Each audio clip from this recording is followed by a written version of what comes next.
I would say that, and I would borrow from the current competence-based education system that we have, that we should not really classify learners or trainees or students based on failure or those who succeed because of what they attain in their KCSE grading, whether to qualify for university, so that the notion has been, which is a wrong notion, that when you don't pass and attain the threshold to join the university, then you are considered a failure. That's not the case, and I will give a few reasons why that is really not the case. And so we should desist from classifying learners in terms of successful, those who go to university, failures, those who don't make it to the university.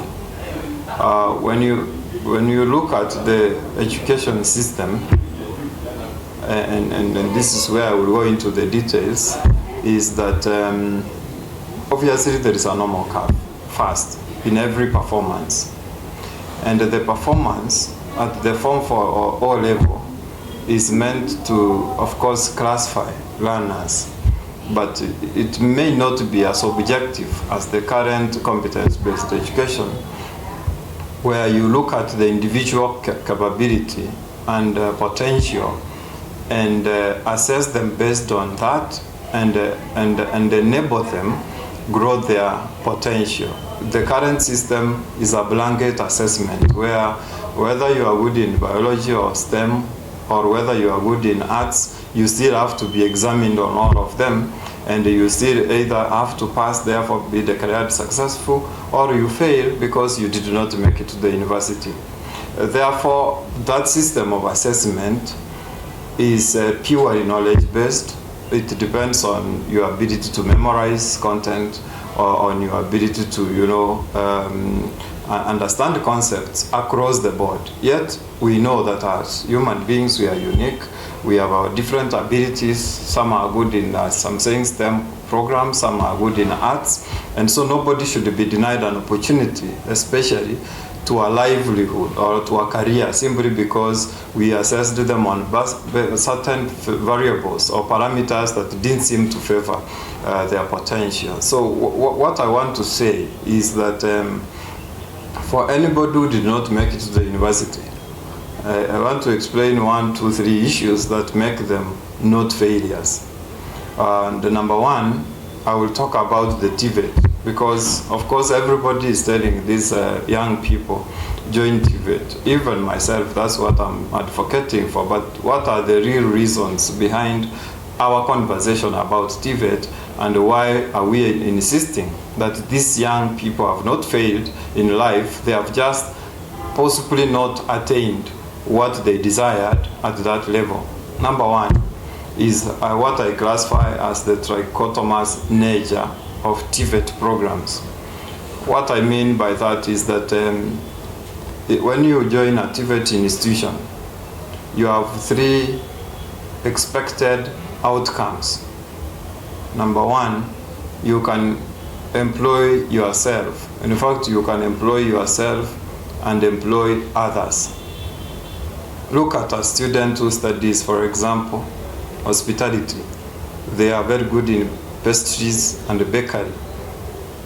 You walk around town, you find businesses, even very small stalls, with only those as pastries and bakery. I mean, then that means this person with the skill can easily employ themselves. And of course, with the demand, when the business grows, they can even employ others to support the business. Therefore, that is to say that this skill that is acquired at the TVET level is not just meant for somebody to go draft a CV and start looking for a job.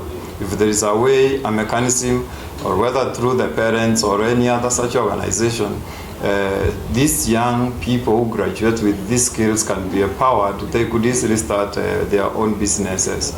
In the same line, even as an institution, we are now setting up a business incubation center where we shall be also guiding these young people, especially on business management, because you could be qualifying as a very good expert in pastries, but you don't know how to run accounts.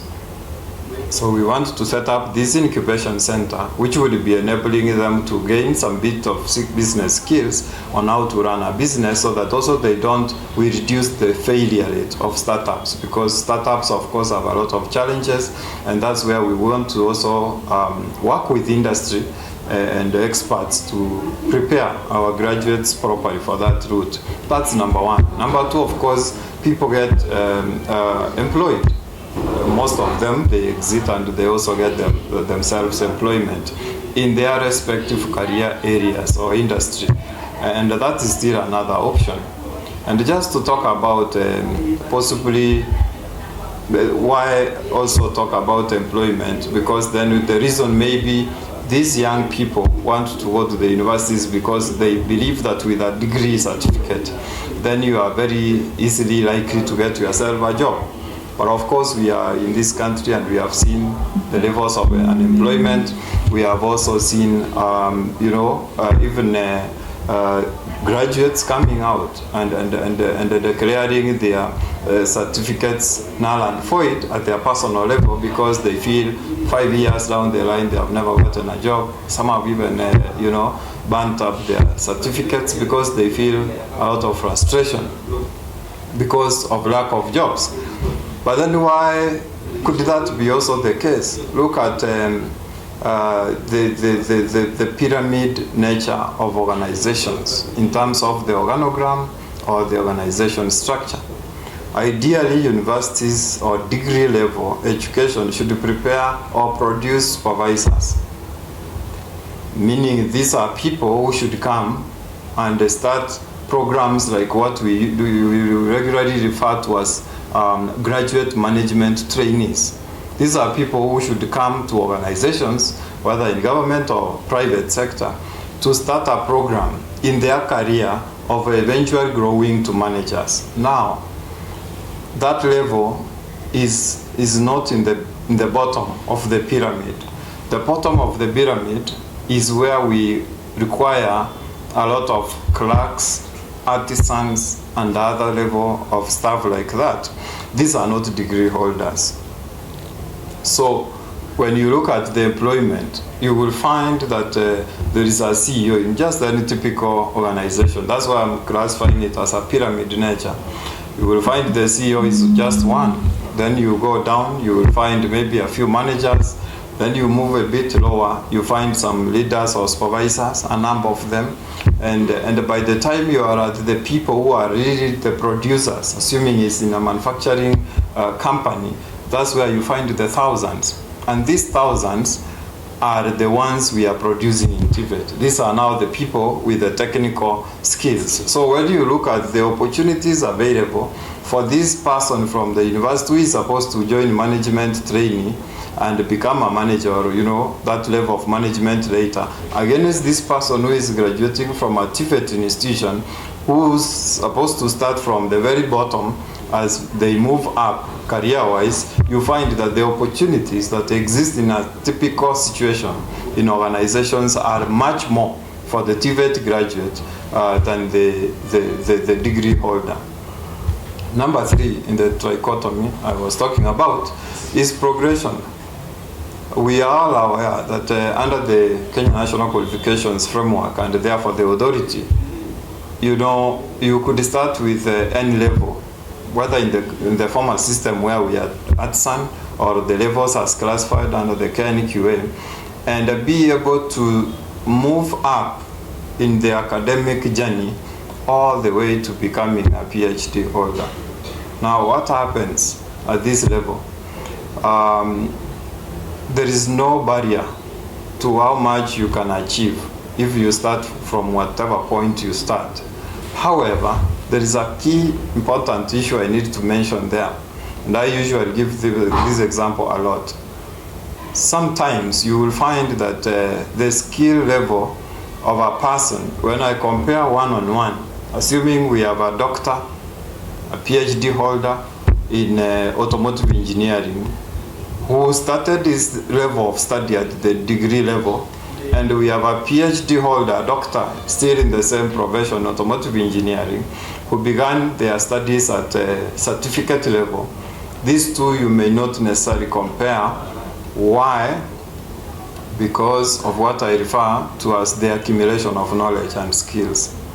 Because this person who went straight to the degree level, because of the expectation of the education system and the career path of them becoming a supervisor, they would not be taught some bit and a lot of content that is meant to be undertaken, or the skills that are supposed to be implemented by the lower level, because they are expected naturally that they are going to supervise these lower people. However, this lower person, who is the artisan or the certificate or the diploma, will study the hands-on skill. And therefore, as they grow, you have acquired the level of certificate, a lot of skills learning. Then you move to diploma, a lot of skills again. So by the time you become, for example, a master's holder or the doctorate, I'm giving an example, you have acquired and amassed a lot of skills and a lot of knowledge. Therefore, it means that if we were to weigh the two people, one who began at degree and the one who began at certificate, when they are at the apex, both of them, this one who began at the certificate level can almost perform all functions of the career, unlike the one who began at the degree level, because of the starting expectations. They were totally different. This one was expected to know a lot. The other one was expected to know, yes, but more of management.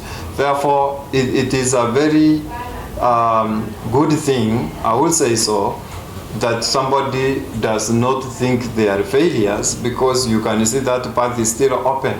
It might take a while, but you see, when you are progressing your studies, having acquired the certificate and the diploma, you do not have to go on studying non-stop. You will go into your employment, or you will be running your business, and you go on studying. I mean, these days there are a lot of options of studying online, studying part-time, and so there is no barrier, there is no bottleneck to how much you can study, especially when you get into employment or you are self-employed and you have some income. So that is the trichotomous nature I was explaining about TVET. Yeah, there's an issue that you have raised, which is a lack of employment, especially yes. to those who maybe they're thinking was after university I go for a white-collar job and they miss it. Now, the way the country is you employ yourself. Do you think now this TVET, the study, the learning that is given to... We always argue, as KIPS we are a member and an official of the Kenya National Association of Private Colleges. That's the umbrella body of private colleges in the country. And actually, we have been in very constant touch with the government agencies, especially HELP, and now, of course, renamed the Universities and Colleges Funding Body, to look at the student as a student and not a private student or a public student, because at the end of the day, these two students get the same qualification. If you study with us under TVET, SIDAC, or NEC, or any other examining body, I mean, you are a civil engineer, the diploma does not come from the institution. All TVET students are assessed externally and are qualified and awarded those certifications externally, whether you are in a private or a public TVET. So in that sense, therefore, it means that really there is no differentiation that you went to a public or a private TVET, because what will appear in your certificate is a diploma from TVET, SIDAC, or a diploma from NEC. And therefore, of course, government, yes, has the institutions, but it may also not accommodate all of them, and maybe some may not be at the convenience of the students. It could actually also make possibly the cost of the student operations for some of the categories of students more expensive, especially where some students have to relocate from their home area, and that's where partly the private TVETs come in, because most likely you will find that most of the private TVETs are more day schooling or day learning institutions. So most of these learners will come from home, study home, back home. And so we are in touch, yes, with the funding body for universities and colleges. We've been having an engagement for many years now, and we hope that we live to see a day when this student in the TVET institution is not to be considered private or public, and therefore treated or classified differently so that the treatment is not the same. We are under one body, the TVET authority. So just the same way a public TVET will be approved by the TVET authority, the same parameters are applied to us. So there is no private TVET operating as a private TVET independently without proper approval, and therefore I see that really there is no need not to fund these students. However, I can also mention that of course as private TVETs we also look at then how do we make it easier for this learner or for this trainee at TVET, we call them trainees, who wants to study with us, possibly because they have looked at, for example, KIPS, and they find that there are some aspects of our operations they desire and are happy about, and yet maybe they are not going to receive this funding in the meantime before any, such funding facility or can be availed. When we look at our fees, most of the private TVETs is very, very low. In fact, maybe keenly looking at it, some people may wonder, is this even viable? Do people manage to, foot their bills and still be able to deliver quality? We ride on numbers, so we charge very little amounts. We even allow students to pay in installments, possibly even monthly. And I know other institutions could even do much smaller installments, including ourselves. A student comes here, pays some small amount, they will be allowed to go to class for a week, for 3, 4, 5 days, then they continue. So we walk the journey of learning or training with the student. So and the parent, of course, because the parent is usually heavily involved in the fees payment. So we make the environment, especially that aspect of fees payment, not become very complex and not to become very difficult, so that it even becomes a bottleneck. So ideally, when you compare the fees we charge against even what the government TVETs charge, is possibly we are cheaper as much as we are private TVET because of how we run the system.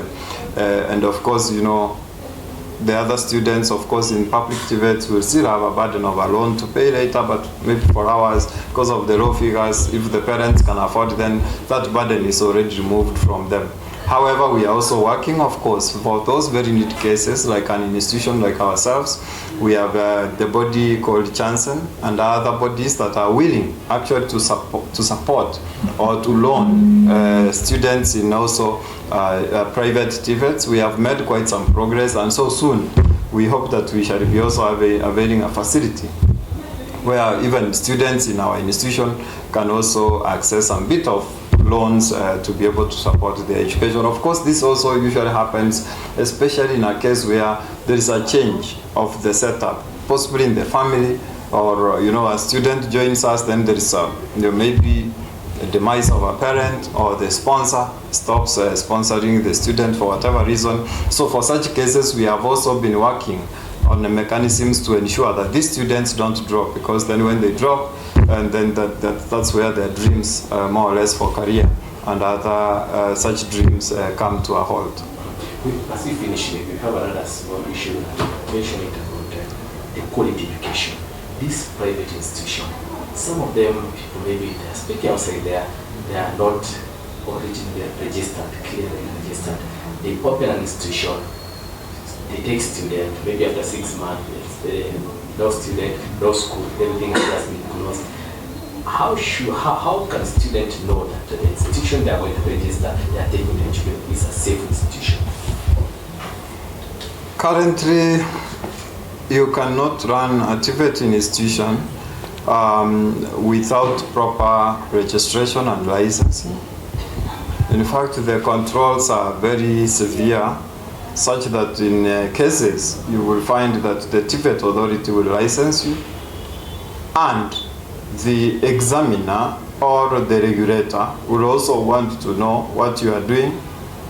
Just recently, giving you an example of ourselves, we were being re-inspected by the Kenya Nutrition and Dietitians Institute for renewal of our license as an institution, because they have to know who is training this program, especially when there is a regulator, and therefore the terms and conditions you are training have to conform with what they have as the policy. Now, anybody taking their child to school, whether private or TVET, of course, private, you need to check their status of accreditation. And by just going to the TVET website, you will be able to see who is approved to train in Kenya. Number two, of course, in every institution you visit, you will obviously, most likely, find yourself in the reception. If they have not displayed any licenses from TVET, they have not displayed any other such permits, then you start asking questions, and you have a right as a client, as the student, to ask their approval status, so that then people don't just tell you by word of mouth. Let them show you this is our license to operate, and so we are accredited. Let them tell you which exams they have been administering and who is administering them. Anybody who is going to tell you, here we run our own exams and we issue you with our own certificates, then I think that is the first sign that you are being duped into something that is not going to work for you. Even if it is that cosmetology program, you have to be assessed, you have to be examined by a body that is recognized. So at the end of the day, I think what I would say is any parent out there who wants to go check for a school for their son or daughter, just confirm that the institution you are talking to can confirm to you and verify that they have a document from TVET, that's the Technical and Vocational Training Authority, and if they have another exam or they have another kind of authorization, there is a document to prove that. Yeah, so there is no in between where you say, yeah, this institution is good, it's training, but it doesn't have authorization, because the evidence is there. They have all, they have the website from TVET where you can log in and check, or even you don't have to log in, just visit the site and check who is registered to offer which programs in the country. So, of course, there can be people who manipulate the system. But you know that can be countered by such checks and verifications. The last one is we have students who committed suicide because they feel they failed in the exam, maybe Form 4 exam or Class 8 exam, and they feel that's the end of their life. As an expertise in the issue of TVET and education, maybe what is your message to such students and such parents? Some of the parents are willing to take their kids back to school, and it's just a hard time for them. What will be your message? I will say one thing, one statement, which I believe is what and how we should all perceive those students who maybe even didn't make it to the university. We are all different. We are all differently created and empowered, even in terms of our potential in life. And TVET, what TVET does is it creates a global career for the learner. Unlike possibly the university in some cases, where you may find that the learning that takes place and the training may not necessarily apply. TVET is life. That's what people say. And I agree with that statement, because even in this office as we are, there is nothing here we can say that is not produced by TVET. Whether it's our clothes, fashion and design, whether it's the chair, carpentry, whether it's this building, masonry, whether it is the lights, electrical engineering. So basically TVET is our life. And when TVET is life, just like in a business, when you touch aspects of the lives, the regular life of people in whichever business you are in, you are likely to succeed. So I will say TVET creates a global career for the graduates, because you move to Uganda, they have life just like we have given an example here. They will need clothes, they will need electrical installations to be done in their homes, they will need food. And so that is really TVET. And so I will say, let nobody think I need to go back to school, I need to improve my grades because I really have to go to the university. You might have that aspiration, that ambition. Is good to have ambition, but look at this alternative to the university. The TVET is the future. It is the way to industrialization, even as a country. It is how other countries globally have industrialized, and so we are in that position now as a country and even as individuals. So TVET is life. That's what I would say. And let's not always think it's low life because the university seems to be superior. Yes. Welcome to KIPS Technical College, the best college in Kenya accredited by the TVET Authority for Technical, Business and Professional Training. We offer courses in engineering, hospitality, ICT, fashion and design, nursing assistant, cosmetology and many more with over 30,000 graduates. Regardless of the grade you attained, we have a program for you. Our excellence in national exams, modern facilities, equipped labs, flexible fee payment, attachment placement and an exciting college vibe makes us #1. Call or visit any of our 6 campuses in Nairobi. KIPS Technical College, your sure path to success.